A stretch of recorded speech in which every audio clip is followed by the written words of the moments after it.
For those of you in this room this night who are engineers or architects, or those of you who are doing some type of building or creative work, you will do well to study the flower of life and to understand how sacred geometry works and how it is created.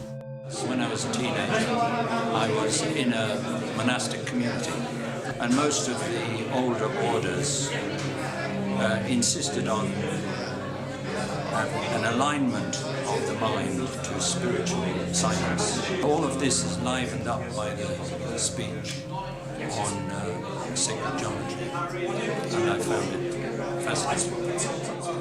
Shapes have both positive and negative energy components, and if negative components is not actually neutralized, shapes do not produce balancing properties. They have harmful properties for our energy system. So, on Great Pyramid and all three pyramids on Giza, this harmful element, which is actually coming from this negative green, and which is vertical component, which is electrical one, is harmful, and it has been neutralized by making indent in the base of the pyramid.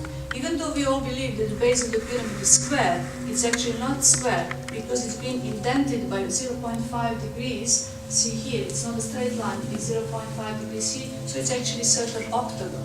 I've just been to a talk with Mylena, and it was based around her book Memento 13, and I tell you what, it was totally mind-blowing and certainly inspiring. In terms of just realigning and becoming self-aware, using shape and form and geometry in all these other mediums, I think is what interests me, particularly in the world of psychology, and how we can apply these sort of biogeometry in psychotherapeutic methods. So what is evident in sacred buildings, that those ancient masters actually knew very well the energy of the spots on the earth where they were building them, and they also knew how to neutralize the negative components of the shapes of their buildings. And in that way they will leave only the positive ones, which will be able then come into resonance with the same sacred qualities which are in our energy system and revitalize us and give us energy boost, so to say. I'm always fascinated by sacred geometry and how we can apply it in this world. And I thought you brought out those points really well, how we apply it to architecture, to sounds, to healing work, to agriculture, to how we make this planet more beautiful and healthy. The good news is that actually every number can become sacred. How? By geometrically reconfiguring it.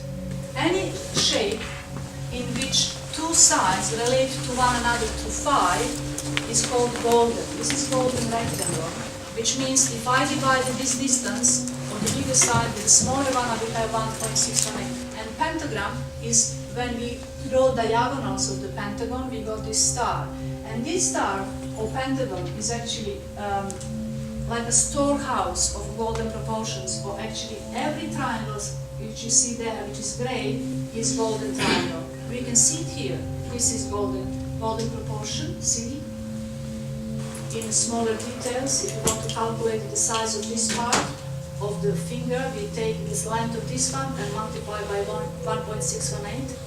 But the Fibonacci series is present in all living systems, even in plants. So many plants branch in this same way. Smoke also behaves as fractals, clouds and mountains wrinkle as fractals. When this was discovered relatively recently by mathematicians, that made big difference in the industry of animated films, videos and games, computer games, because from that moment those artists were able to simulate reality of physical world with amazing accuracy.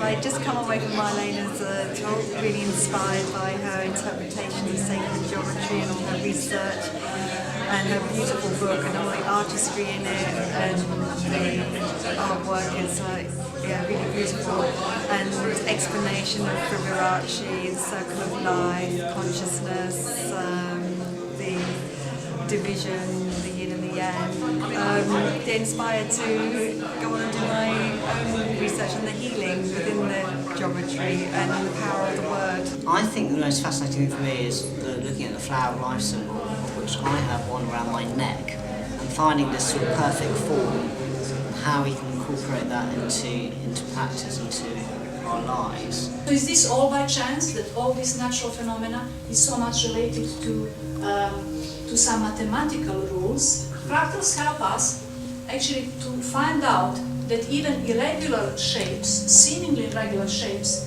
have beauty and order in them. So this is one of the so beautiful natural fractals accessible to us. What it shows us, there is certain number of spirals going in left and right directions, and we see that each cone in this spiral is actually resembling the shape of the whole, and each one in its structure resembles the structure of the whole. And if we focus on each one of these cones, we will find the same geometry. It describes to us visually transcendental nature of reality, that in a finite space we are actually seeing and potentially going into infinity. So with every new detail we want to describe in this geometry using the same pattern, we go deeper down and actually reaching nothing but infinity. It's been a real inspiration to furthering my own studies and my own search of our human potential.